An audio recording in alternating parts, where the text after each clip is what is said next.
I'm about to hit it, but to show you how it's done here this time. Get it, warm it up there. Yeah, you got a couple crumbs on your forehead there.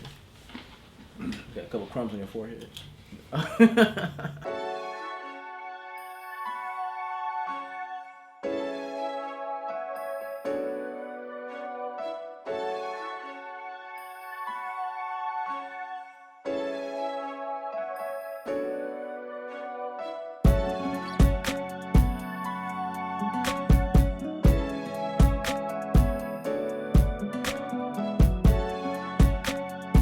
Welcome to Indie Film Screenings. I'm your host, Stephon J. Davis. Next to me is... the lovely Mr. Jerome.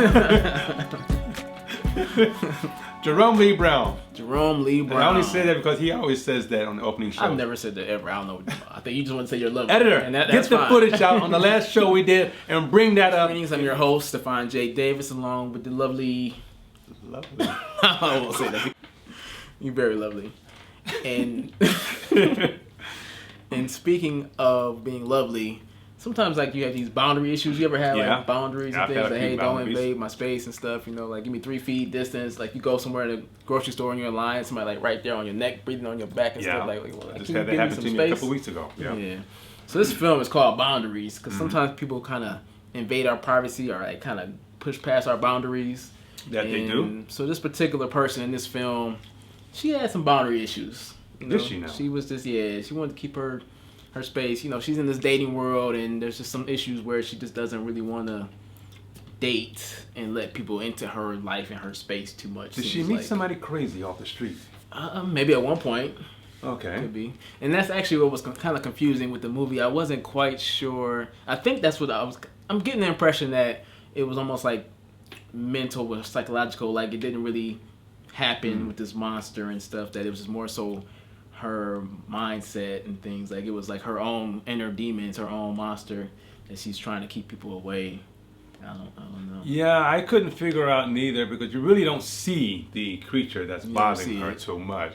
Maybe that's a clue. Maybe and you're right about that. I didn't think about that until you just said it. Maybe it was all in her mind that she's putting all this together in her head and convincing herself and her boyfriend that there's something actually living in her apartment, and that's something actually living under her bed or wherever in the closet.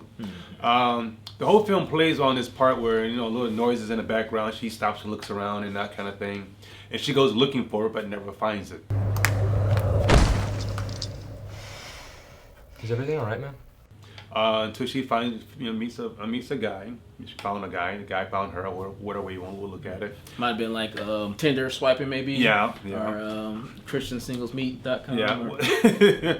Well, I guess you can look at it that way too. BlackPeopleMeet.com. All right, quit plugging shows already. Ain't nobody paying for none of this stuff. Quit plugging. Can you like not be black and go on BlackPeopleMeet.com? Can you do that? I don't know.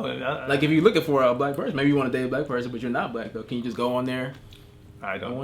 I don't know. I have not been looking on date lines in some years now. But I'm going to get off that subject anyway. But if you're looking on date lines, that's up to you. But when her boyfriend actually looks into the matter, he seems to think that she's a little bit on the crazy side. At the same time, he loves her, believes her, and trusts her. So he's going to look for himself to find out what the problem is and get to the bottom of this. And during the conversation at a cafe, I think it was, they were sitting there drinking coffee, teas, whatnot. They were having their conversations going back and forth. Maybe a caramel macchiato, possibly. Or, that could have been a possibility too. I am not sure. I didn't look in the cup. But this is when all the truth comes out of the matter, where she feels a little bit uncomfortable going forward because she has this issue going on in her place. And he ain't the only one sharing bedrooms with her. There's something else going on in the bedroom. And then so it's a threesome, you saying? There could be a little monstrous freak going on in there. He's gone. And but nevertheless, he's going to go and investigate this matter himself. He's going to roll up his sleeves up and he's going to go look for this monster and beat his ass and get out of here, monster, sort of thing. And what happened when he goes to go look for this monster? Well, that's when it got confusing. Yes, when he went to go into the room. Who beat whose ass? I don't know. Just no one. I don't know. They both just disappeared. Can you say that on TV? I don't know. Can we say that? But Just anyway, did. besides the point. Just did. I just did. So, yeah, something happened in the bedroom. We just don't know what happened in the bedroom, and we just still mind-boggling. Yeah. It's very mind-boggling on it. We get that things happens. like that. That happens where you just don't know what happened in the bedroom. Yeah, but I had a few nights like that myself. Yeah. But that's a different story, though. So yeah, I'm not really sure. It looks like maybe the part that was confusing, like he just disappeared. That was it. Like the end of the movie, he was just gone. That was it. So I'm not sure how that part works. But I definitely feel like this was something. There's a movie called Babadook, I want to say. Babadook. Mm-hmm. Yes. I've never seen the film before. No, I never. You should check it out. And this film you should check out, of course, Boundaries. Yeah. So that was like, in a way, similar to me because it was all about more so the mindset of that person and what's in that person's mind as opposed to like there really being an actual monster. So I think that's what they were doing here, and they did a good job. You know, some of the technical things we didn't really point out was the fact that there was really great shots, really great coloring. I think we talked about that off camera before. Yeah. The cinematography was once again pretty good. He makes good films. They really do, yeah. There was the opening shot, of course. I always talk about the opening shots. You know, she's laying in the bed, and the little piece of tape comes off, and the light comes into the room. Yep. And you know that kind of is what wakes her up and startles her. She knows that she needs to now cover this up and everything. So part of that too made me think about maybe she's got this like claustrophobic issue going on, or this isolation issue and stuff. So that she's trying to keep herself from the outside world. She's got some issues herself then, actually. She got like a monster under the bed, you know. She got that. But I don't know if that's a issue thing. Because when I go to bed, when I got light shining between the crack of the shade, it bothers. It always shines on your bed, on your face, whatever. I've been known to pull the curtains over to block off that sunlight. So when I saw that, I didn't think nothing different about it. It's common, but she didn't go back to bed though. She got up from that point. Yeah. So it's like, but yeah, she just has some issues all the way around this whole film. You didn't know what was going on with her. You didn't know to believe her imagination or what you actually saw and heard in the film. So it's a good twisted, she had twisted film. A persistent boyfriend too, like you said. He was pretty aggressive about getting to that house, like moving things forward. Like sometimes guys really more chill about the whole thing. Like, let's just date and we'll see where the thing goes. And he was like, I want you to basically be my wife. I want to marry you. I want to have your babies. I don't think now's the right time. Then when, Hayden? When is a good time? And, we want to be in your apartment, live together, move in. Right now, let's do this thing. Well, look, she has a little mustache on her. But hiding out there. Now, most guys would have said, I'm out of here. Yeah, he was okay with that. He was okay with that. He was determined to find out what's going on. There's a lot of love he showed for her. But most guys would have said, adios, amigos, I'm out of here. You and your monster can stay. I have mixed feelings about the film only because it didn't explain too much details at the end. What happened to the guy? What did she see? What did she hear? Was there something there? Did she find it? Is it still there? None of that. Was it in her imagination? None of that was explained. Nothing was explained. Yeah, there's alluding to the facts of possibility. Yeah. Like I said, some of the little things I saw, picked up on, like when they were in that room together, which was a great shot too. That two shot was really nice. But when they're in that room together, it was like she was hearing the sounds, but he wasn't, based on like his reaction and stuff. He didn't really react to the noises. He reacted to her. So I'm like, okay, well, I like that part. So far, that's good because now I'm kind of understanding that he's not hearing the same thing she's hearing. It must be in her mind. But when he goes to that door and he's gone, I'm like confused again. Like, wait, but he did hear something before he went to the door, though, I believe. Did he? Excuse me. I think he heard something because I don't know. Well, let me take that back because when she jumped and looked and he goes, "Is that it again? Is that?" So that's what I'm saying. It seemed like so we probably didn't. You're right.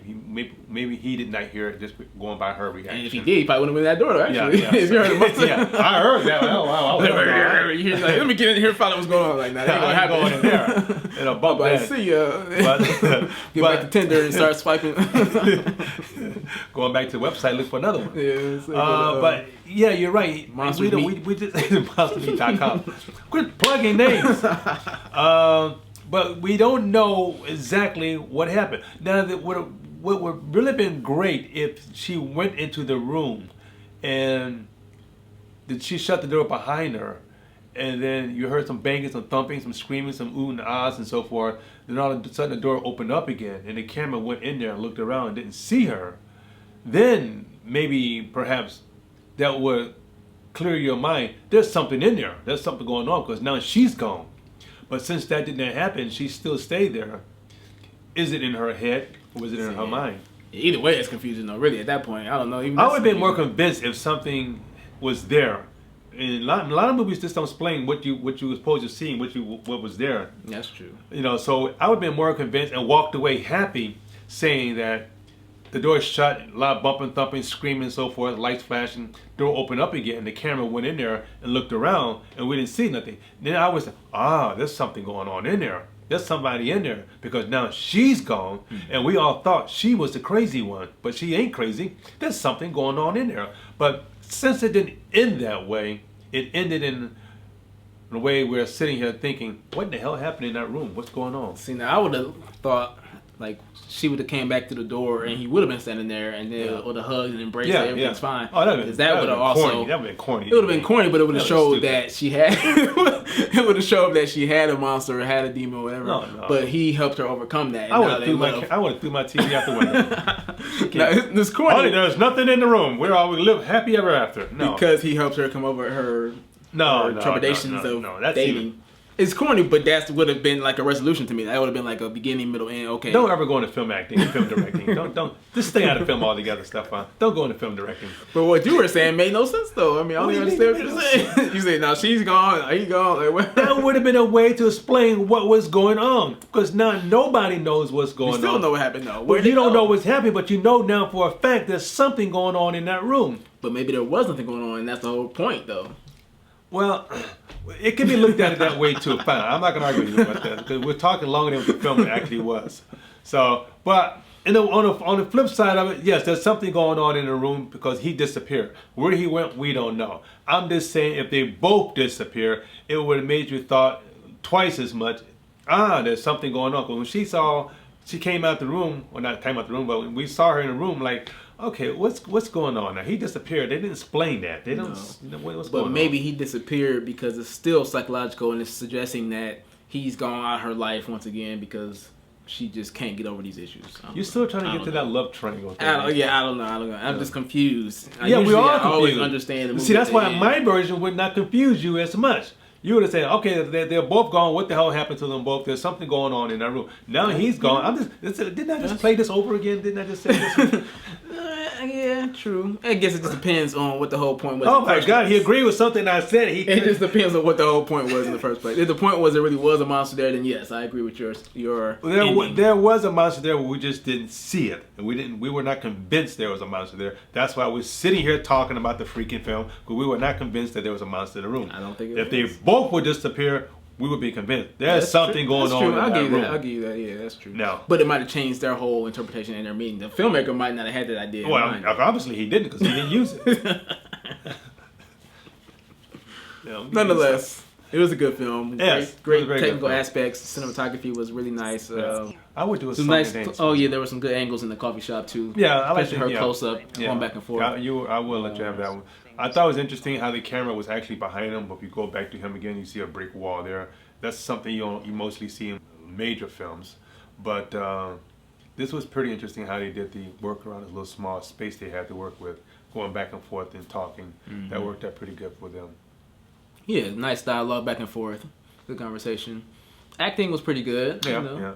It was a good film. It was a good film. It just got to that ending part that just disturbed me a little bit. Other than that, the whole film was pretty decent. I really don't have too much to say anything negative about the whole film. It's just all the way around a good film. It's just that ending part just it threw me off a little bit. Yeah, it just threw me off and had me walk away, confused, because he didn't use my idea how to end it. So maybe they'll rework it, edit it, and change it, and do your idea. Maybe he should. Maybe he should go back and redo the whole thing, the ending of it, and have them both disappear, and the door opens up, and the camera goes in, and voila, where did they go? Okay. So we'll see what happens then. Yeah, we'll see. All right, that's it for me. I'm out of here. I got more films to look at and judge, and Stephon's got to get on his scooter here and scatter out of here. We'll see you guys again real soon. We'll see you guys again on the next episode.